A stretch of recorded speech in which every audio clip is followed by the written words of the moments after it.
Magandang araw. Paano kung ang kabanalan ay hindi tungkol sa talino, lakas o posisyon, kundi sa buong pagtitiwala sa Diyos? Si San Andre Bessette ay isang hamak na religious brother mula sa Canada.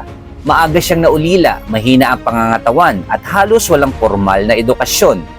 Marami ang nag-iisip na wala siyang mararating. Itinalaga siya bilang tagapagbukas ng pinto, isang simpleng gawain. Ngunit dahil sa kanyang malalim na pananampalataya at debosyon kay San Jose, maraming tao ang lumapit sa kanya para sa panalangin. Marami ang nakaranas ng kagalingan sa katawan, puso at kaluluwa.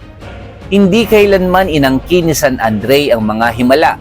Lagi niyang sinasabi, "Hindi ako ang nagpapagaling. Ang Diyos ang gumagawa nito sa pamamagitan ni San Jose." Dahil sa kanyang pagtitiyaga at pananampalataya, naitayo ang St. Joseph's Oratory of Montreal, isa ngayon sa pinakamalaking dambana sa mundo. Kung naniniwala ka na ang Diyos ay kumikilos sa pamamagitan ng mga mapagkumbabang puso, mag-comment ng "Panalangin mo kami."